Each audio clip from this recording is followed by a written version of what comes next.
Bienvenidos queridos hermanos al estudio de la lección de escuela sabática. Estamos con la lección 13 titulada La iglesia y el conflicto, cuidado y reprensión. La sección que nos toca para el día de hoy se titula De los hermanos. E iniciamos. ¿Qué preguntas se hacen muchos siguiendo el ejemplo de Caín? Génesis capítulo 4 y el versículo 9. Y Jehová dijo a Caín, ¿dónde está Abel tu hermano? Y él respondió, no sé, ¿acaso soy yo guarda de mi hermano? Qué terrible, hermanos. Sabemos que Dios todo lo sabe, y Dios sabía lo que había acontecido con Abel. Pero Dios quería que Caín tomara responsabilidad por su actuar, y le pregunta de manera amorosa, ¿dónde está tu hermano? ¿Dónde está Abel? Caín, con su presunción, con su orgullo, con su enemistad para con Dios y su desobediencia a la santa ley, responde, ¿acaso soy yo guarda de mi hermano? Hoy día se escuchan en muchas iglesias mensajes tales como la salvación es individual, que cada uno se salve como pueda.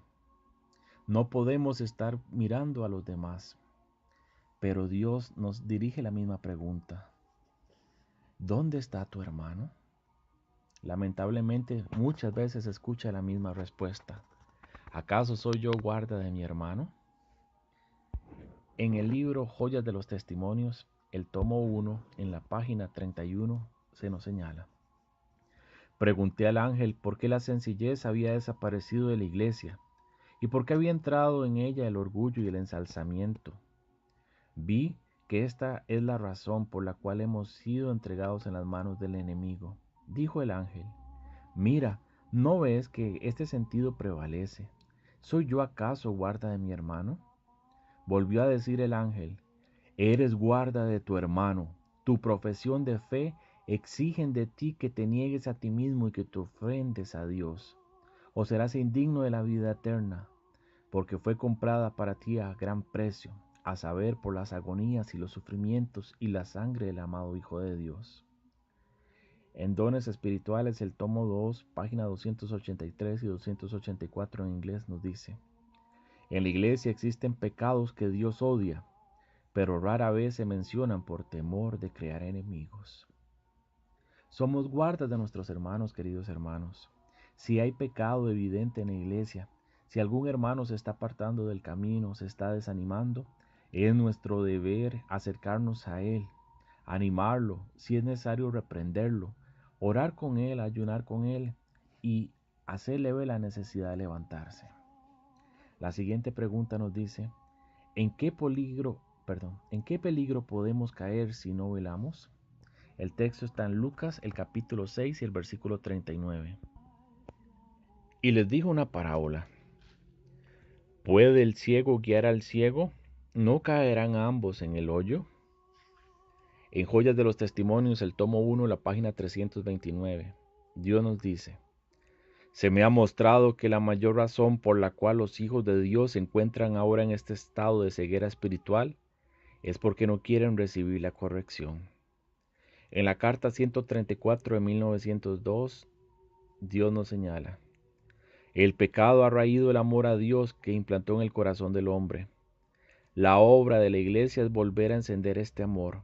La iglesia debe cooperar con Dios en desarraigar el egoísmo del corazón humano, estableciendo en su lugar la caridad que estaba en el corazón del hombre en su estado original de perfección. Vemos entonces, hermanos, que el gran peligro es que nos convirtamos en ciegos y ya no veamos el pecado en su maldad y llamemos a lo malo bueno y a lo bueno malo. Y entonces de esta manera guiemos a otros hacia el camino de la destrucción. La siguiente pregunta nos dice, menciona un caso de negligencia de parte de la iglesia en aplicar la disciplina. Y se nos da un capítulo completo que se encuentra en 1 Corintios, el capítulo 5. Conocemos la historia. Había un caso serio de inmoralidad en medio de este pueblo. Siendo parte de la iglesia del Señor, se había tolerado que uno tomara por mujer a la esposa de su padre.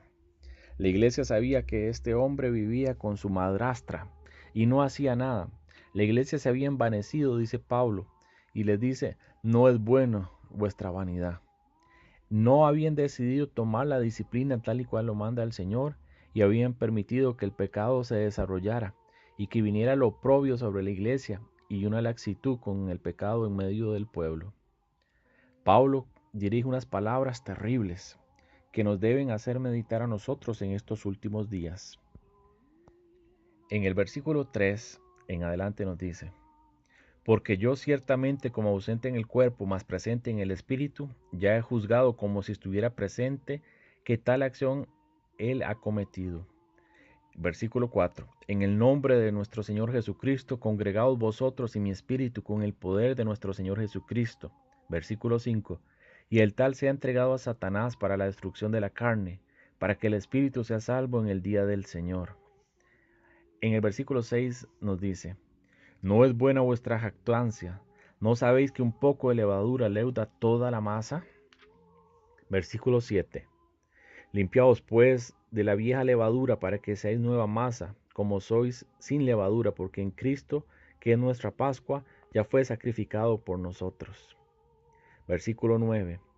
Os he escrito por carta que no os asociéis con los fornicarios, mas no con todos los fornicarios de este mundo, o con todos los avaros, o con los ladrones, o con los idólatras, pues entonces sería necesario salir del mundo.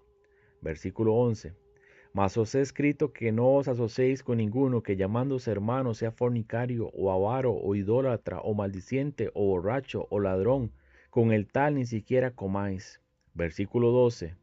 Porque ¿qué me va a juzgar a mí los que están afuera? ¿No juzgáis vosotros a los que están adentro? Versículo 13. Porque a los que están afuera Dios juzgará. Quitad pues este perverso de en medio de vosotros. Hermanos, es la obligación de los dirigentes y los miembros de la iglesia velar porque se conserve la pureza moral, velar porque no entre el pecado abierto, velar porque no se permita que el mundo entre en la iglesia casándose con ella para que no se convierta en albergue de toda ave aborrecible e inmunda. Dios quiera que seamos valientes y seamos fieles en nuestro deber, para escuchar las palabras del Señor: bien hecho, buen siervo fiel. Si usted desea estudiar más sobre este u otro tema, lo invitamos a visitar nuestro sitio reformistas.org. Que la gracia y la paz del Señor Jesucristo sean con cada uno de ustedes. Amén.